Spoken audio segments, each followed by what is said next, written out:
Gas cylinder, मिट्टी का चूल्हा। विलासपुर नामक एक छोटा सा गांव था। वो हरे भरे खेत और छोटे छोटे घरों का एक खूबसूरत गांव था। गांव में के सारे बच्चे एक ताड़ के पेड़ के पास इकट्ठा हुए आपस में बात करने लगे। उनमें से राखी नाम का एक बच्चा, सुना है कि मुन्ना अंकल के घर में एक नया मिट्टी का चूल्हा है, कहा। राजू नाम का बच्चा तब, मिट्टी के चूल्हे में खास बात क्या है, कहा। इतने में बालू नाम का एक बच्चा बोल रहे हैं कि वो गैस सिलेंडर से काम करता है, कहकर आश्चर्य से कहा। ऐसे सब आपस में बात करके मुन्ना के घर को जाना है कहकर एक निर्णय लेते हैं। बच्चे उठकर मुन्ना के घर की तरफ भागने लगे। ऐसे भागते भागते सब मुन्ना के घर को पहुंच गए।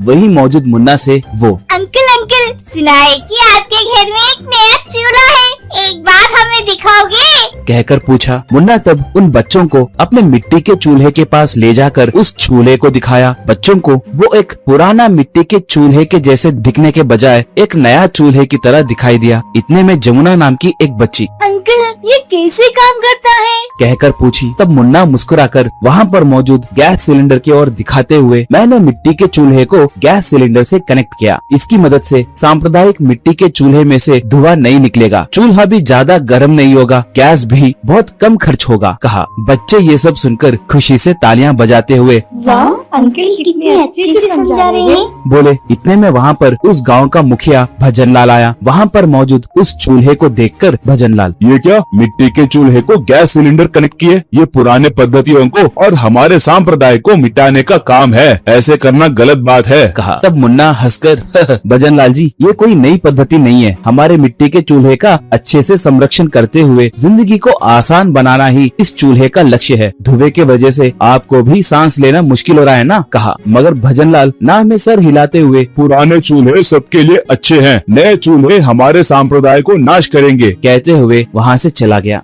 उसी दिन रात के समय भजनलाल अपने घर में के लकड़ी के चूल्हे पे खाना बनाते हुए लकड़ियाँ जला रहा था। इतने में धुआं ज्यादा आने की वजह से भजनलाल के सांसें अटक गए। भजनलाल खांसने लगा। जमुना ये देखकर भजनलाल जी को सांस लेना मुश्किल हो रहा है कहकर जमुना अपने पिता से ये बात बोली। इतने में वहाँ पर मुन्ना आया। अपने चूल्हे को दिखाते हुए, भजनलाल जी एक बार इस चूल्हे का इस्तेमाल करके देखेंगे, बिना धुएं के चूल्हे से आपको कोई तकलीफ नहीं होगी, कहा। भजनलाल का चेहरा लाल हो गया। अब परिस्थिति को देखकर उसे मानना ही पड़ा। तभी मुन्ना तुरंत अपने गैस के चूल्हे को जलाया। उस चूल्हे में से बिना धुएं के अच्छे से आग आया। ये देखकर भजनलाल खुशी से सांस लिया। सच में ये बढ़िया सोच है मुन्ना, पुराने परंपराओं को नाश करे बिना नए चीजें बनाए तो सबके लिए उपयोगकारी होंगे, कहा। अगले दिन मुन्ना अपने नए आविष्कार के बारे में गांव वालों को समझाने लगा। मिट्टी के चूल्हे में बनाने के वजह से सांप्रदायिक स्वाद कायम रहेगा और इस सिलेंडर के वजह से धुएं की परेशानी नहीं रहेगी, समय भी बचेगा और स्वास्थ्य भी अच्छा रहेगा, कहा। गांव के बड़े लोग भी आश्चर्य होकर हाँ में सर हिलाए।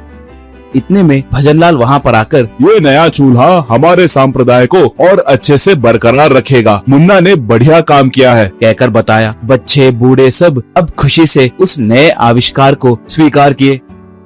इतने में राखी, जानकी, राजू सब मुन्ना के पास आए और हम कोई नए आविष्कार करने की सोच रहे हैं, कहकर आसक्ति से कहा। तब मुन्ना मुस्कुराकर, जहाँ सोच शुरू हुई है तब सब मुमकिन होगा, आप लोग नए पद्धतियों को पुराने संप्रदायों से मिलाए तो ये दुनिया आगे बढ़ेगी, कहा।